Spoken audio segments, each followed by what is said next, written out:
Did you get a pay raise? ඔයාට වැඩ වැඩි කරලාද? How much did your salary go up? ඔයාගේ පඩිය කීයකින් වැඩි වෙලාද? Hi everyone, welcome back to my YouTube channel English with Dani. මගේ YouTube channel එක English with Daniත් එක්ක එකතු වෙලා ඉන්න ඔයාලා හැමෝම ආදරෙන් පිළිගන්නවා. ඉතින් ඔයාලා මාත් එක්ක එකතු වෙන්නේ first time නම් අමතක නොකර subscribe කරන්න. ඒ වගේම subscribe කරන්නේ නැතුව අපේ බලන සහෝදර සහෝදරියෝ අපිව subscribe කරන්න.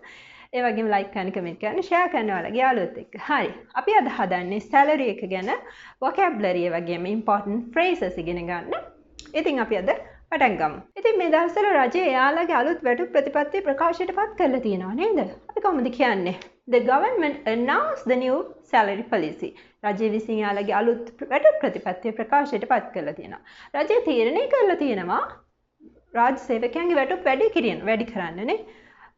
The government has decided to increase the salary of state employees. රජය තීරණය කරලා තියෙනවා රාජ්‍ය සේවකයන්ගේ වැටුප් වැඩි කරන්න. The government has decided to increase the salary of state employees.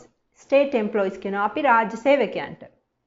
ගොඩක් රාජ්‍ය සේවකයෝ මේ වැටුප් වැඩි කිරීම වෙනකන් ගොඩක් කල් තිස්සේ බලාගෙන හිටියා. කොහොමද අපි කියන්නේ? Many employees have been waiting for a pay raise for a long time.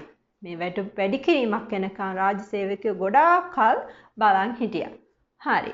එතකොට මේ වැටුප් වැඩි කිරීම ජීවන වියදමට උදව්වක් වෙයි. කොහොමද කියන්නේ? This salary increase මේ වැටුප් වැඩි කිරීම this salary increase will help with උදව්වක් වේවි with the cost of living ජීවන වියදමට. This salary increase will help with the cost of living. මේ පඩි වැඩි කිරීම ජීවන වියදමට උදව්වක් වෙයි කියලා අපි කියනවා. හරි. දැන් අපි බලමු මේ salary එකත් එක්ක අපිට අහන්න හම්බෙන vocabulary මොනවද කියලා. gross salary කියනවා අපේ deductions මුකුත්ම වෙන්නේ නැතුව. ඒ කියන්නේ EPF, ETF එහෙම නැත්නම් insurance කිසිම දෙයක් කැපෙන්නේ නැතුව අපිට හම්බෙන අපේ pay sheet එකේ ඉන්න සම්පූර්ණ salary එකට අපි කියනවා gross salary එක කියලා. ඒ වගේ මේකට තව කියනවා gross pay එක කියලාත් කියනවා. net salary එක කියනවා අපි මේ deductions උනාට පස්සේ එහෙම නැත්නම් EPF, ETF, insurance එහෙම නැත්නම් වෙන salary එකකින් කැපෙන දේවල් කැපුණාට පස්සේ එන salary එකට අපි කියනවා net salary එහෙම නැත්නම් කියනවා net pay එක කියලා. එතකොට overtime කියනවා අපි අපේ සාමාන්‍ය working hours වලට වඩා වැඩිපුර වැඩ කරන කාලයට අපි overtime කියනවා. ඒ වගේම time off in leave කියනවා. time off in leave කියනවා. ඒ කියන්නේ අර අපිට අර අපි වැඩිපුර කාලයක් වැඩ කරාම ඒ overtime එක අපිට සමහර ආයතන වල අපිට salary එකක් payment එකක් විදිහට ගන්න පුළුවන්. සමහර ආයතන වල වැඩිපුර වැඩ කරන කාලය ඉදිරියේදී අපිට විවේක කාලයක්, නිවාඩු කාලයක් අපිට ඒ පැය ගාන වෙන දවසකින් ගන්න පුළුවන්. අන්න ඒකට කියනවා time off in leave කියලා. pension contribution විශ්‍රාම වැටුප් දායකත්වය. අපි විශ්‍රාම වැටුපට අපේ salary එකෙන් යම් කිසි මුදලක් කැපෙනවා. අපි ඒකට කියනවා pension contribution කියලා. එතකොට අපි perks කියලා කියනවා. ඒක perks කියන්නේ මෙහෙමයි. සමහර ආයතනවල අපිට දෙනවා වෙනත් පහසුකම්. ඒ කියන්නේ gym පහසුකම් දෙනවා. සමහර රජයේ ආයතනවල daycare centers දෙනවා. ඒ වගේ වෙනත් පහසුකම් වලට අපි කියනවා perks කියලා. එතකොට cost of living කියන එක අපිට මුලදීම හම්බුණා. ඒ කියන්නේ ජීවන වියදම. underpaid කියනවා අපි ලැබිය යුතු නියමිත මුදලට වඩා අඩු salary එකක් හම්බෙනකොට අපි කියනවා underpaid කියලා.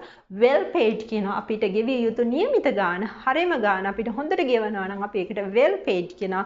ඒ වගේම අපිට ලැබෙන්න සුදුසු ප්‍රමාණයට වඩා වැඩියෙන් හම්බෙනවා නම් අපි කියනවා overpaid කියලා. අපි දැන් මුලදීම කතා කරා ඔයාගේ වැටුප් වැඩි වෙලාද? කොහොමද අහන්නේ? ඔයාගේ වැටුප් වැඩි වෙලාද කියලා අපි formal situation එකකදී අහන විදිහත් informal situation එකකදී අහන විදිහත් දෙවිදිහක්.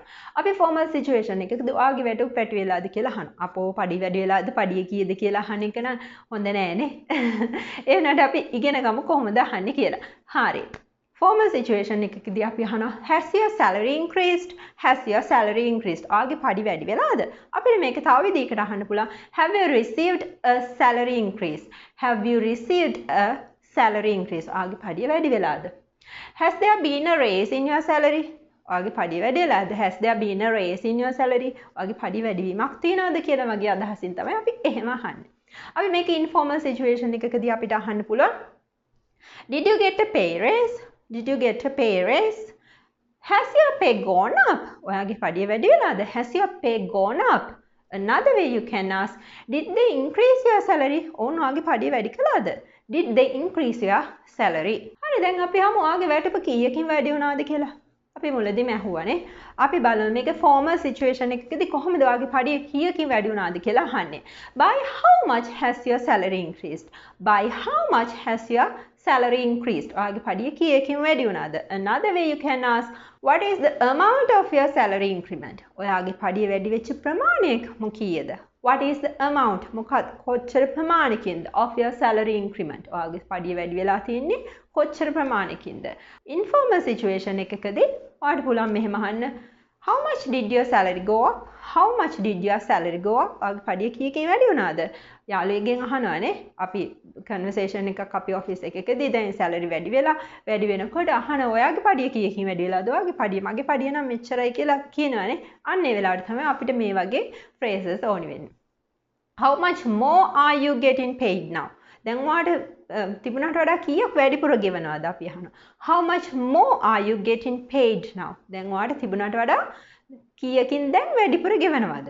Another way you can ask, how big was your pay raise? How big was your pay raise? ඔයාගේ පඩිය වැඩිවීම කොච්චර ලොකුයිද? කොච්චර පඩිය වැඩි වෙලා තියෙනවද? අපිට මේ විදිහට ඔයාගේ salary එක ගැන ඔයාගේ official situation එකකදී ඔයාගේ office එකේ යාළුවොත් එක්ක ඔයාලට කතා කරනකොට මේ phrases මේ words use කරලා මේ vocabulary එක ඔයාලගේ vocabulary එකට මේ ඔයාලගේ vocabulary list එකට මේ අලුත් වචන එකතු කරගන්න පුළුවන්. හරි. එහෙනම් අපි මේ වගේ අලුත් lesson එකකින් ආපහු හම්බෙමු. එතකන් ඔයාලා හැමෝම පරිස්සමින් ඉන්න. Goodbye.